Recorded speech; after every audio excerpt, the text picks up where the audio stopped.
Sekira 2017 silam,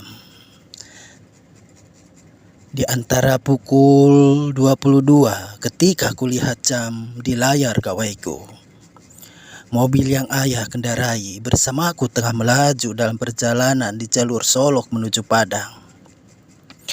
Malam itu, udara di luar sangat dingin, jalan sangat sepi, gelap, tidak ada lampu penerangan sepanjang jalan. Hanya cahaya lampu mobil yang kita tumpangi yang memecah kegelapan. Aku yang tadinya ingin beristirahat sejenak menjadi takut untuk membiarkan ayah menyetir sendiri. Ditambah di luar hujan mulai turun, ayah cukup sulit melihat situasi jalan saat malam hari. Apalagi ditambah guyuran hujan, selain karena penglihatannya yang mulai kurang jelas, tentunya karena memang tidak ada pencahayaan lampu di jalan sama sekali. Kubuka gawaiku untuk melihat Google. Sementara di luar, hujan turun kian deras.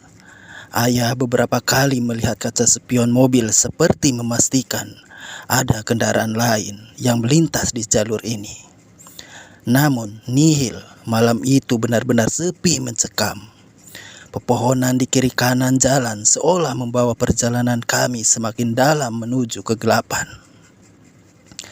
Setelah beberapa kilometer perjalanan, kini kami melewati jalan yang penuh pohon-pohon besar di kiri kanan. Sementara di balik pepohonan itu terdapat jurang yang begitu curam. Karena kami berdua, aku merasa harus tangkas menghadapi situasi apapun malam itu. Ayah yang berulang kali mengeluh akibat rabun membuatku sedikit cemas. Namun, kami merasa sedikit lega. Tidak lama dari itu, terlihat dari kaca spion ada seberkas cahaya lampu yang mulai menyusul mobil yang kami kendarai. Semakin dekat dan kami bisa melihat itu sebuah mobil Innova berwarna putih. Entah dari mana mobil itu muncul. Sebab dari awal aku bisa memastikan bahwa tidak ada kendaraan lain selain mobil ayah. Tiba-tiba sering terang sekali mobil Innova putih itu. Menyalakan lampu yang terang sekali itu membuat ayah sedikit terbantu untuk melihat jalan di depan yang diselimuti kegelapan. Ayah memacu mobil mengikuti mobil itu yang menyalip kami. Selama 10 menit kami mengikuti, aku merasa sesuatu yang aneh. Mataku terasa berat untuk tetap terjaga. Namun aku berusaha untuk melewanya. Sementara ayah terlihat tetap berusaha membututi Innova putih itu. Samar-samar kulihat mobil di depan kami belok kiri. Sebelum aku benar-benar tak kuasa menahan kantuk yang menggelayut, aku cepat-cepat mencegah ayah yang ingin turut membanting setir mobil ke kiri mengikuti mobil yang di depan kami sebelumnya. Ayah sontak menginjak pedal rem dit. Dia tergelagap. Ayah mau kemana? Kita mau pulang kan? Lurus saja ya, tidak ada jalan. Belok di sini, kataku. Aku sangat ingat jalan di sini, tidak ada simpang, hanya ada jalan lurus saja. Pun ketika aku melihat Google Map, itu kembali memastikan. Raut wajah ayah terlihat sedikit pucat. Aku mencoba menenangkannya. Aku kembali meyakinkannya bahwa tidak ada persimpangan di jalan ini. Kuambilkan minum air mineral dari dalam tas yang masih tersisa setengah. Kubukakan tutupnya lalu kusodorkan untuk ayah. Di luar, hujan masih turun dengan derasnya. Kegelapan mengepung kami. Ditambah kabut putih yang menyelimuti membuat malam itu benar-benar kian mencekam. Sesaat kemudian bulu kuduku berdiri ketika tiba-tiba terdengar suara tangisan perempuan dari balik pepohonan. Sesaat kemudian suara tangisan itu berubah jadi cerita yang bikin nyakiti. Nyaliku menciut suaranya melengking memecah keheningan malam. Kutengok raut wajah ayah. Aku rasa dia juga mendengarnya. Bergegas ayah kemudian menancap gas membawa mobil kami meninggalkan tempat itu. Setelah agak tenang, ayah melihat wajahku. "Nak, kamu lihat kan tadi ada mobil yang belok ke arah kiri?" tanya ayah.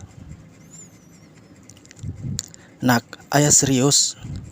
Ayah cuma mau memastikan kalau mobil Innova itu ke arah kiri," lanjut ayah. Aku menganggukkan kepala. Kupandangi wajah ayah yang tadinya santai kini berubah menjadi gelisah dan takut. Tidak seperti biasanya dia bersikap seperti ini. "Kenapa ya?" tanya aku balik. Ayah mengelus dada. Suasana hening sejenak.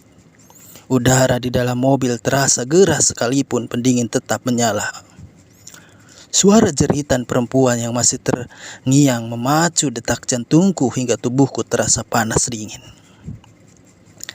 "Jalanan di sini angker," kata ayah setelah beberapa saat diam.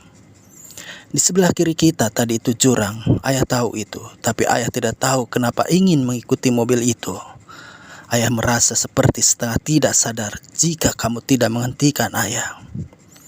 "Mungkin kita sudah di alam yang berbeda saat ini, nak," jelas ayah dengan nada yang sangat pelan. Sontak, bulu tengkukku kembali berdiri setelah mendengarkan pernyataan ayah. Ya, walaupun aku sebenarnya sudah tahu karena aku hafal jalan ini, tapi itu adalah pengalaman horor pertamaku. Aku belum pernah mengalami hal menyeramkan semacam ini sebelumnya. Ayah, tapi tadi aku juga melihat seperti ada jalan lain, tetapi jalan itu pendek seperti terpotong, jelasku. Iya, itu hanyalah khayalan mobil Innova yang telah atau bukan itu seolah sengaja membuat kita nyaman, seakan-akan memimpin jalan mobil kita untuk menuju perjalanan panjang tanpa ujung dan kematian. Aku sangat bersyukur. Aku merasa Tuhan masih menyayangiku dan ayah pada malam itu. Jujur, tidak ada yang bisa aku ungkapkan pada malam itu. Ayah juga menceritakan bahwasanya jalanan yang tadi kita lalui adalah jalan angker. Setelah aku cari tahu, memang benar. Jalanan dari Solo menuju Padang itu dikenal angker. Konon sudah banyak memakan korban. Korban di sana rata-rata sepasang kekasih atau perempuan dan laki-laki. Adapun kasus seperti masuk jurang, kecelakaan, hingga hilang kendaraan dilahap oleh jalan yang baru saja aku dan ayah lewati. Mulai hari itu, aku tak pernah mau tidur ketika dalam perjalanan sebab tak rumahku malam itu. Jalanan dari Solo menuju Padang memang melewati hutan yang kiri kanannya terdapat tebing dan juga jurang dalam. Selama perjalanan tidak ada tikungan maupun simpangan, jadi hanya ada jalan lurus. Tamat.